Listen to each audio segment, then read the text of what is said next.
Hello. Can I get like a yeah, like, hi Zea? I say I'm Zea and you say? Hi Zea. Thank you. That was beautiful. Absolutely incredible. Hi. Hi. Okay, you can stop now. Thank you for coming. I'm really excited to be here with you today to talk about what about the last decade of working in games have taught me, and to highlight some game development pitfalls as we talk about them and how to avoid them if it's even possible. But first,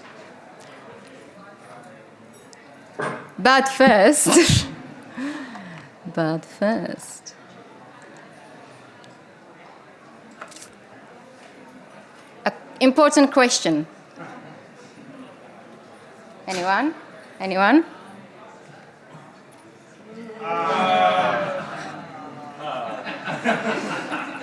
Hey, no one left. We're off to the good start. You're ready for everything now. So, who am I and why do I care about this topic? I've been around for a while. Not to say I've seen it all. I don't think that's ever humanly possible, unless you're a vampire, maybe. But I've seen a lot. I got to games around 2015 after working in graphic design, advertising, film, software, you name it. And what really clicked about games was that they were both technological and creative. They can make you think, make you relax, and get you so passionate that you smash your controller. And that is such a power to hold, you know, to be the game maker that does this to people. So I worked on many different titles, shipped on probably most of all the major platforms. You know, I held different roles even. And I even worked for clients in a series in VR gaming. I worked with teams that were as small as a handful of developers to companies that had hundreds of people, being all in an office or scattered across the globe. And as I wore many hats during this time, I have both been managed and have been the one managing either the project or other people. Everything I'm going to tell you today is informed by my professional experience and fueled by my passion to ensure the game development experience can be better for everyone that comes after. And I feel very passionate about production and how it ties in with leadership. I have taken courses and certification programs like Agile Leadership by Clinton Keith. I read books and blogs, and I do a lot of therapy to understand myself and my biases, and also because I've been in games for 10 years. I've been a member of NZGDA and been on the board as a secretary to learn a bit more about what's behind the scenes of the government and the industry work. I keep learning from the best. There's never reason to stop learning.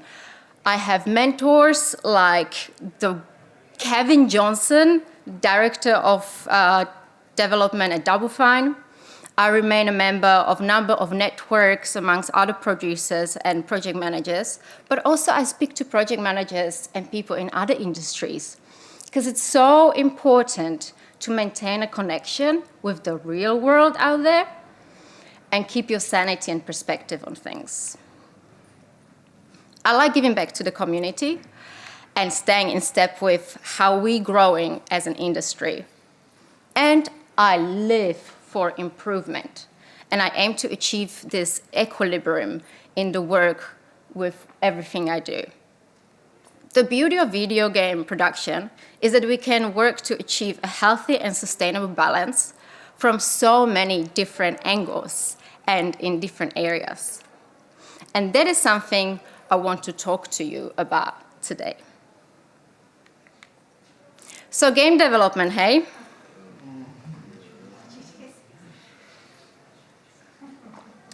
It's hard. It's so tough.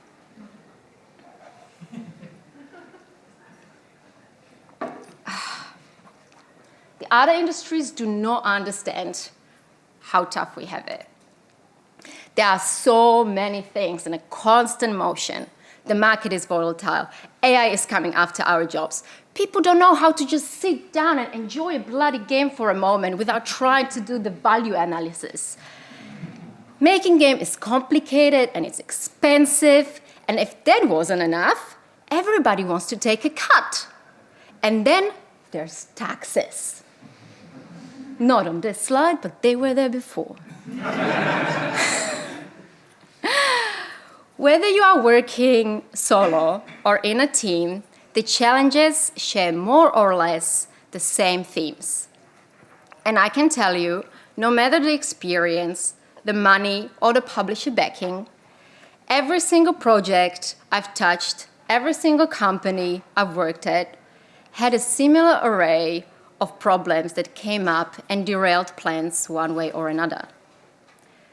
What made all the difference, however, is how they dealt with them when they came, what processes they had in place to avoid them coming up. So before I get into the pits, I just want to explain a quick way I think about game development. For me, it's just this scales, and you try to maintain the equilibrium between scope and resources. Scope being everything that goes into making a game into this final product that a person can hold and play. And resources is everything that goes into making that product a thing. They both feed into each other, and you can't have one without having another, and any little change will throw them out of balance. The point where the buckets are level is the ideal place to sit, but it almost never remains there. This balance is not the finish line. It's more like a North Star. It's something we're constantly aiming for that is guiding our decisions with an understanding that is not something we can hold down in place or really truly reach. So with that, let me ask you, what is your most valuable resource? Is it time? Yes, time is important, time is money. But if you just sit on your hands and watch the time pass, would it make you a game? No. It would give you grace and, wrinkles, but game development will do that for you too. Is it money? Yes, money is expensive. It's a big one, especially in this economy. But let me ask you a question. Did Smog the Dragon produce any games sitting on his pile of shimmering gold, watching it collect dust? No, not until The Hobbit and the Dwarves came in. That was a fun game, but we know how that ended, right? So you probably see where I'm going with this, right? Your most important resource is, say it with me, it's you. It's you, it's your people is you, it's us, humans. It's those who physically go and punch the keys in a keyboard, draw pictures on the tablets, record some Foley, those who will go in and fix the terrible spaghetti code that you got from ChatGPT, people who, through their creativity and passion, will breathe life and something innately human into your game that players will be sure to recognize and love it. And yet, through my experiences, the pitfalls could have been less deep if more attention was put on people. What are their ties to the production and the project? And how can they affect and be affected by the balancing act of scope and resources? So the problem we often have is the lack of clarity. The problem is that there's never enough time. Yesterday was too late. We need to be ahead of the curve. GTS is coming out and it's going to end us all. It's a constant rush. New ideas, new updates, new, bigger, better, faster. Start building, get funding, ship it, go, go, go. Everybody's there. Everybody feels this. It's a mentality of build first, talk later. But the issue with it is, it creates problems down the line. Without doing a lot of talking and taking time to have a good understanding, making sure everyone's aligned and sees the vision clearly, whether it's everyone on the team or even the stakeholders, there is no clarity. And the lack of clarity makes for massive issues down the line. So anytime I join a company, I ask, what are your game pillars? What is your vision? What is your mission? What are your important bits of the project and the company as a whole? Or even just company policies, whatever it may be. Just give me everything so I know who am I talking to and what are we achieving here together. But so many times they're not there, and if I say, well, let's make them, I'll hear there's no time or it's not important. But builders don't go build houses not knowing what the plans are and how to lay foundations. Yet so many game companies think that being creative just means free-for-all chaos, where you figure it out on a way as you go. Nah, man, there's a better way. It's absolutely the kind of thing that will come and bite you later if you don't have it. So go and build your game pillars. You need to know what it is you're trying to build. How is it going to make your players feel? What are the actions the players are going to take to play your game? You agree on it and make sure everyone on the team understands exactly what it means. You show it to your publisher and the stakeholders so they know what matters to you and how to market your game and what to not push you on. You know what your mission is and what it is you're trying to achieve in the world. You have your values, you know what is important in the way you conduct yourself amongst each other, around you and your company, and with the public. As an anecdote, I worked in a studio where we worked with a publisher and we knew what we were getting ourselves into, so we made a very solid pillars, mission, value statement that we gave them with all of the paperwork before signing on the dotted line. And when the time came, which we knew would, because you can't avoid every pitfall, and they wanted to push us on some changes that were outside of what the values for the game were, we were able to go back and point out, hey, actually, we agreed that this game is something a bit different. And look, we were lucky that they didn't end up in canceling the game. I appreciate it. And the game was better for it, but also I'm open to feedback. And I don't want to say you should never reevaluate your mission and pillars. So in the end, we did add what they wanted, but it was a thing you opted in for, so it didn't really disbalance the game as it was. This was more about making the game a bit more difficult to play. So, yeah, it's handy. Your team needs to have clearly defined roles and responsibilities as well. You can use the RACIs, the RACIs, if you want.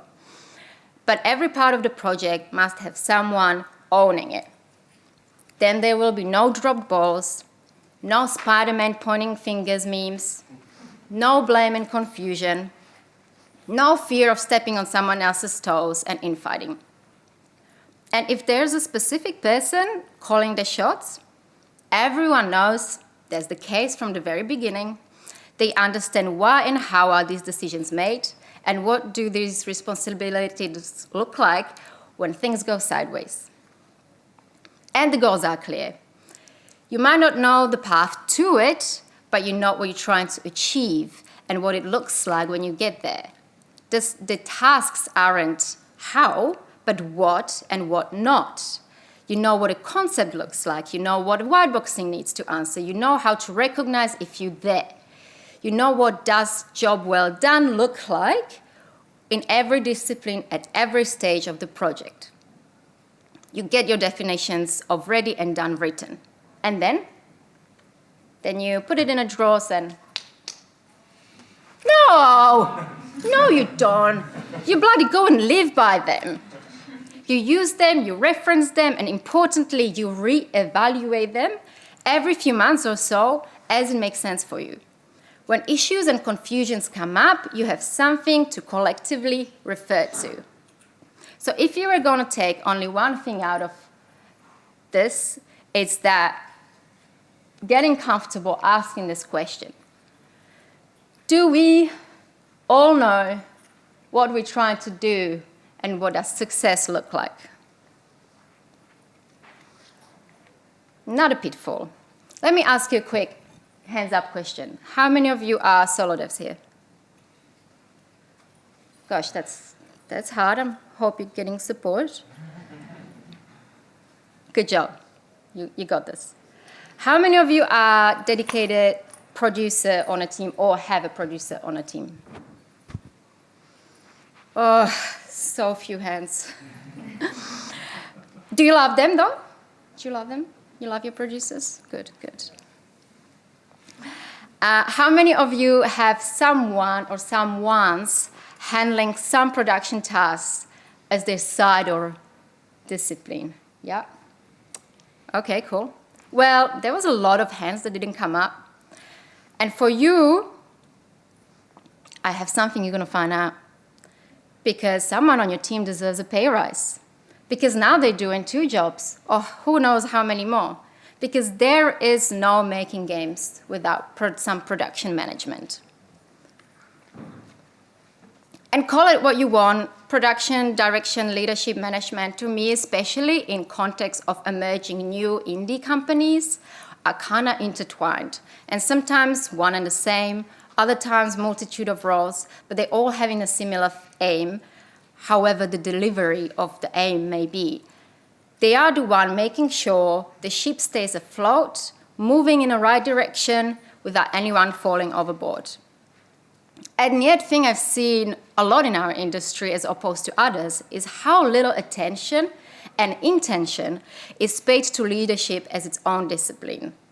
Who are your leaders and managers? Is Dave doing it because he's a good guy? Everybody likes him?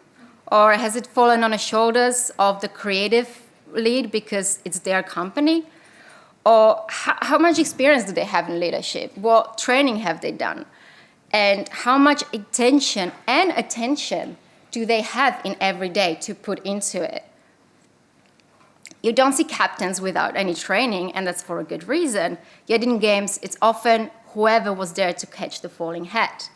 And if we take our best leaders, our best engineers and make them leaders, we might lose our best engineer and make a bad leader in a process. What is the motivation behind what people do?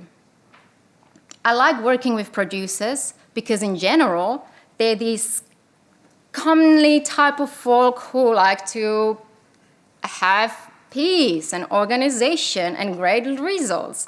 They're like little fairies who generally want to keep this equilibrium of resources and scope of happy and fulfilled. They're there to bear all the faults and share all the wins. They understand the creative sides and technicalities of making the games, as well as how it affects every resource and what to pull and push on to make things work. In other industries, management is its own discipline that's highly regarded and taught. But in games, producers who are distinctly managers just don't always get respected or get underutilized. And whether they are producers or other leaders, very rarely do they get the correct support. This is obviously a huge topic I could go on forever, and honestly, we don't have time, but just to say, I feel like the flat structure is a romantic idea that I have never seen work properly. Management is necessary. It isn't evil. And when done well, it makes everything a breeze. It reduces costs, improves tools, and removes anxieties. So what do? You have leaders, producers, managers that are supported and appreciated, so they can give that support and appreciation back. It's like a circular economy, you know? And to not attract the wrong people into the steering of the wheel, you make collaboration open, not just for a few selected individuals. Creativity shouldn't be a perk. We are creative industry, for Glob's sake. It's in the very name. And yet, again and again, I hear bosses say, oh, we don't want too many cooks in the kitchen. What a bloody cop-out. Anyone, no matter how junior, how eccentric, loud, quiet, is creative, can be more creative, and should get a chance to partake. And if you extinguish that passion, well, now you just have a worker that's just rocking up to clock in and out, and that's a bloody waste of potential. Not just for them, but for you too. The best idea is what should always win. And it doesn't have to be an untamable storm of ideas either. This is where clarity, management, and structure come in. You structure the brainstorming session. You set clear agendas and goals, make sure everyone understands who and how is the final decision made. And trust me when I say that people are a lot less mad about their ideas not being eventualized than having no chance to say them at all. There are many great resources on how to structure creative collaboration and lead brainstorming discussions. It takes practice and effort, but it's so well worth it. And feedback. Oh my God, how do we not know how to do feedback in the creative industry? What the hell are we doing? There's so much passion in this talk. Are you the one requesting feedback? Well, make it easy to be given feedback. Specify what is ready and what isn't, and what kind of feedback you are looking to get, and by when. Tell us how you use it. Are you giving a feedback? Maybe check if the thing is ready for a feedback. It totally sets the tone. Ask about the process, be curious, give praise, and make the critical bits clear and actionable. And if discussion is really difficult and personal, make it a positive experience without blame and coming from a place of striving for joint improvement. Feedback should be scheduled, timely, regular, and structured. People need to know what to expect so they can prepare themselves on both the task level and the mental level. I worked at a studio where we were making VR training things for clients. And that doesn't sound very fun and creative, right? Wrong. It was one of the best places I ever worked at. And you know why? Because our leader, our manager, he knew exactly what he knew and what he didn't know. And going into brainstorming meetings, he was so good at specifying what it is we're trying to achieve, what are our constraints, and how we're going to know when we got there. And in the end, he did never have to be the one making the final call, because he defined the target so well that we all came together as creatives to make the best decision. And as a team, we worked through it, we made iterations, he gave us feedback, we gave each other feedback. It was a constant loop, made a great game that at the trade sessions, thousands of people enjoyed, as small as 5-year-olds to as old as 95-year-olds. And we all were constantly passionate and fulfilled making this really boring VR app, you know? So it really doesn't matter what the work is if you set people for success. So keep your work fueled by creativity of your teams. Oh, yes, that's a seagull manager. Do you have one of those? I forgot to write it in. But let's not be the seagull manager who just is away 4 days, then comes in, swoops in, poops on a blanket, steals everybody chips, creates chaos, yells at everyone, and then fucks off. Don't be that. I know it's tempting, but don't do it. So anyway, keep your work fueled by creativity of your teams. Keep your team fueled by the passion for being creative. And keep things clear and accountable to reduce frustrations and confusions. Because collaboration doesn't just sprout out like a flower out of the ground when it wasn't even seeded. It's designed. The right mix of autonomy and accountability is what lets creativity flow and makes the best games. Now, someone would say that being a human is a problem. And I often hear, oh, people are just, how did people? Oh. But I think that's the beauty of it, right? It's so much fun working with people. It's so, yeah. We are human, though. We do make mistakes, though. We screw things up. We let our unchecked emotions get the best of us. And there's so much passion and so much ego in all of it. The most powerful thing we can learn to do, though, is to understand someone's perspective, take time to really listen and understand their needs, apologize, work on improvement, because you've got to really mean it, and then forgive yourself. And look, I get it. All of this is hard, and if you're not the one calling the shots or in a position of power, it's even harder to make a difference.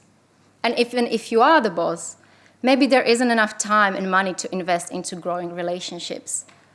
But that's the mistake.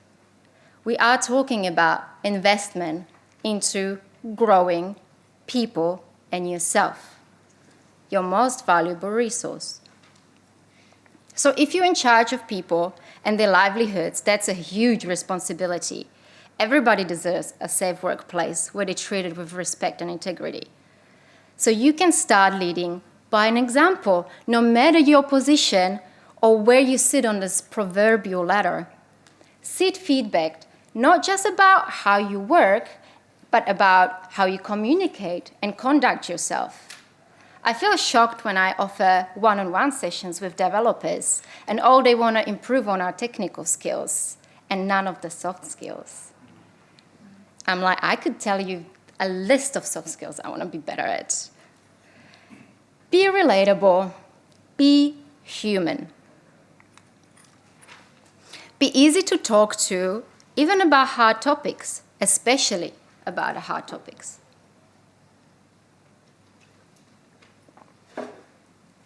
Offer help and ask for help. The best teams are where help flows naturally up and down the ladder, where everyone has something to learn from one another.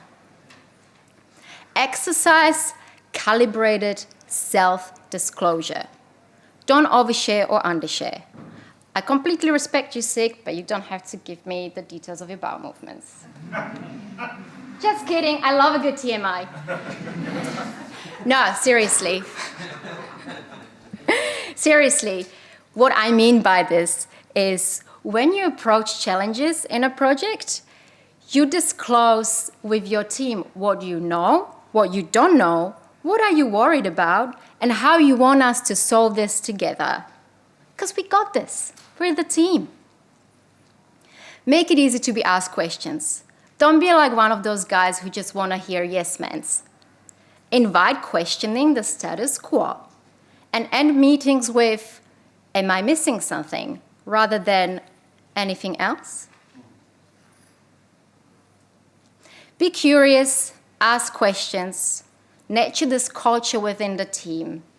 Ask questions like you're 5 and you've never seen a game being made. Empty your head of all the assumptions and get to know your team. Know each other's strengths and weaknesses and play to them. You go on a raid, you take your archer, even though he's easily getting injured and needs a lot of sick leave to regenerate, but you know that once he's back and his eyes on the target, he's gonna be a one-shot kill. You know your tanky, the one who is solid as rock and nothing shakes her off the path. She might leave big footprints and break some code on the way, but you can count on her to pull that battering ram forward. Maybe making games should be more like playing games? What do you think? Where you create a diverse team of complementing strengths and weaknesses, you're marching together, going for the same goal, and you know unexpected will happen, and you got each other's back when it does.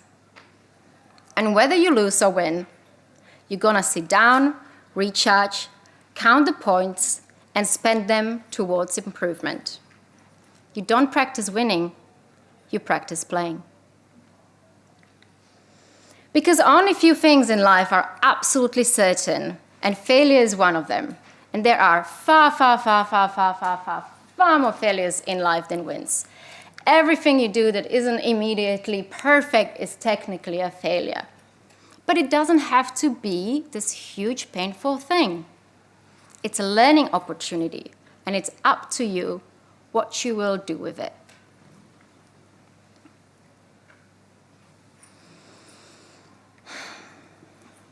Water.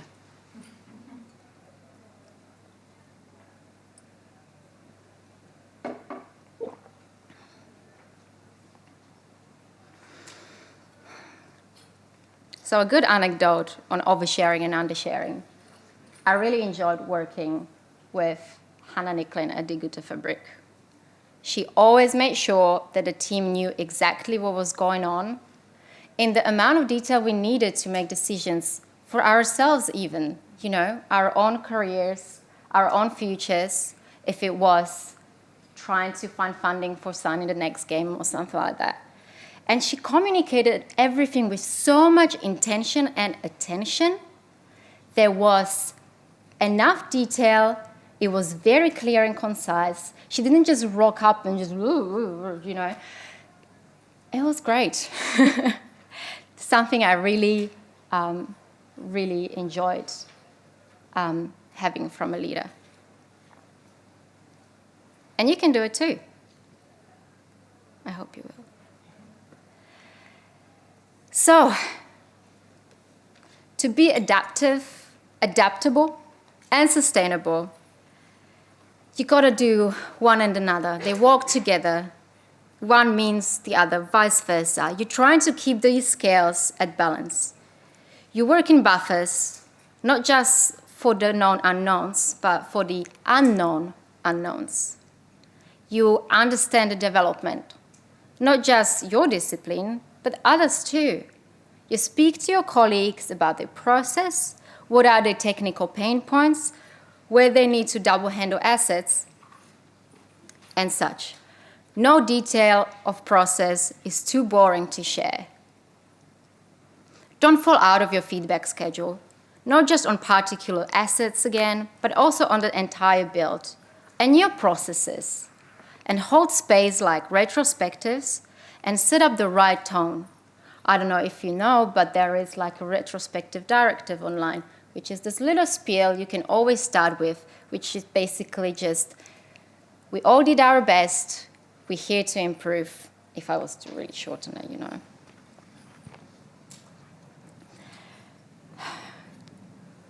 Make sure that you can also go back and verify your improvements and whether you have reached your goal. Keep some metrics. It's really handy. If you know how long it took to do this part of development, then you can kind of adjust the future as well. You can time the scope that's coming up better. And you hope that it's going to get better. But at least you have some starting point. And stay flexible. Don't overinvest on unproven ideas. Revisit scopes and milestones often, just as you do your pillars and values, and make sure you're all keeping on top of the changes. Don't block off communication. Don't have closed off Slack channels. Who is going to go and then deliver all of the information around all of the different places your developers are existing in? If you want to have transparency and people be open and willing to share what they're struggling with, you need to have that flowing. Communicate with everyone. Don't keep things behind closed doors. People will be happy. When people are happy and fulfilled, thank you, computer. Sorry. When your people are happy and fulfilled, they stay adaptive and willing. And that's sustainable. In this studio I worked at, were people very reluctant for a change.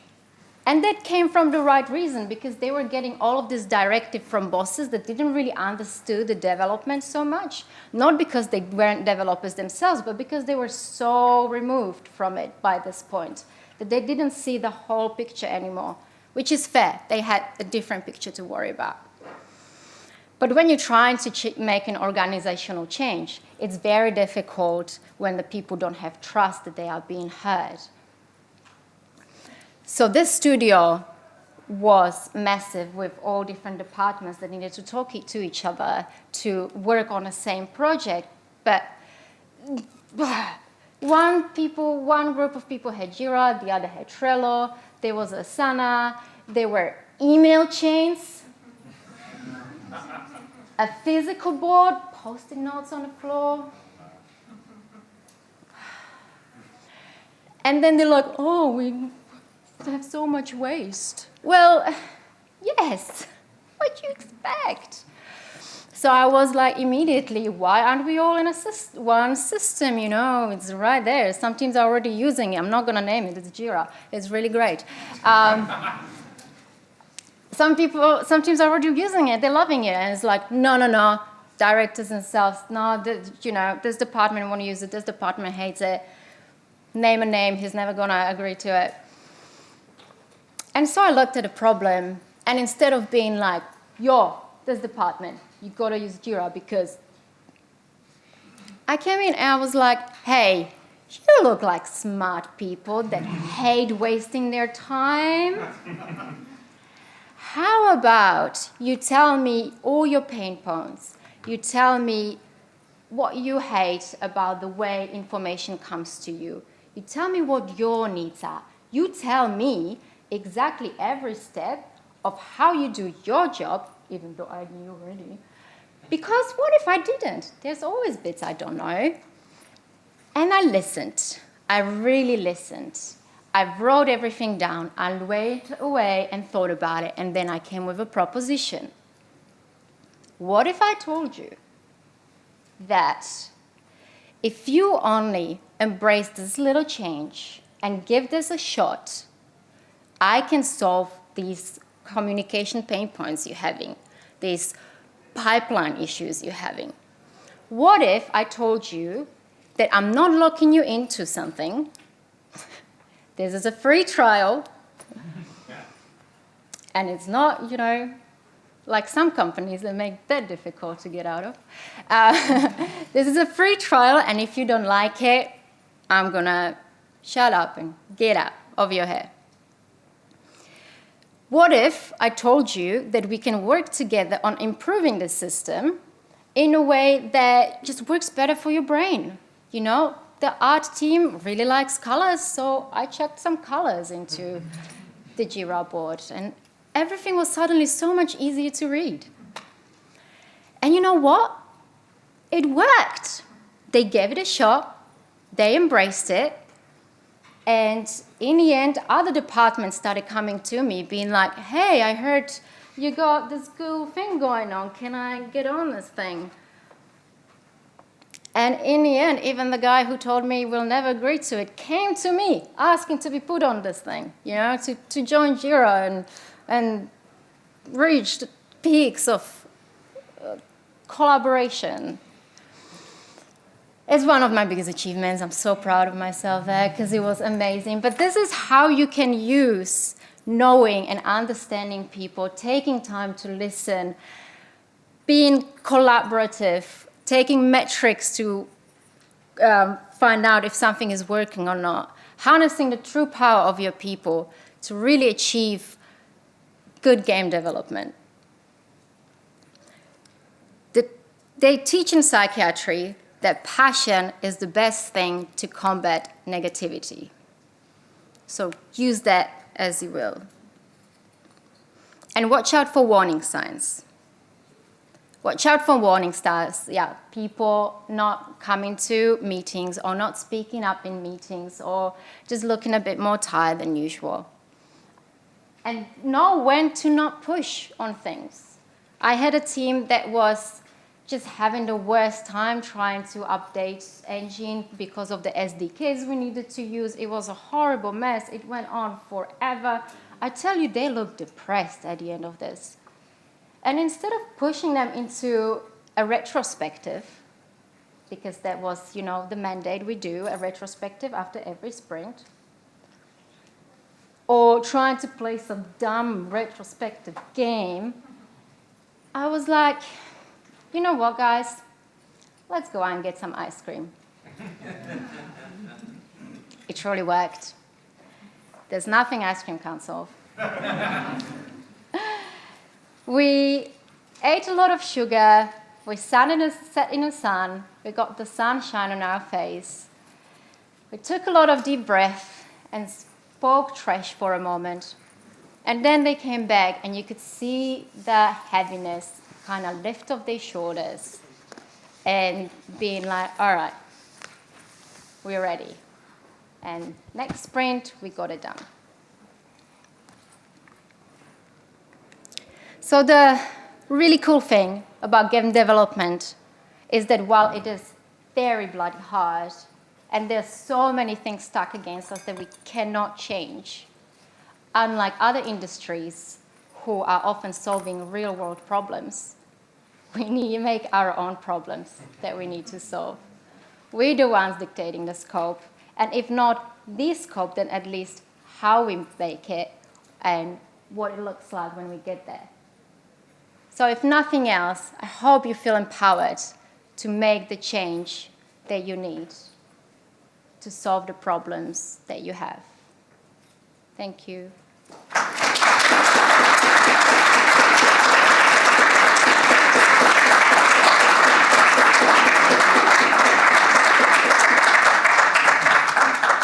And if you're really struggling, you can call us.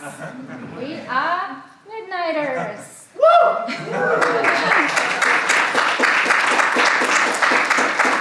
Midnighters is an agency we started with four my dear industry colleagues. We offer project management, business development, publishing, release management, marketing, public relations, community engagements, whatever you need, because we have more than 10, 15 years of experience each. We have people who know how to do the tech because Jacob was a programmer, and we know how to do biz dev because Jer is a biz person, and we know how to do marketing because Aaron knows how to do that, and he's very good with trailers. And we got me to just be a little fun clown. So, yeah, if you need help, you can call us, but most importantly, I believe in you. You got this.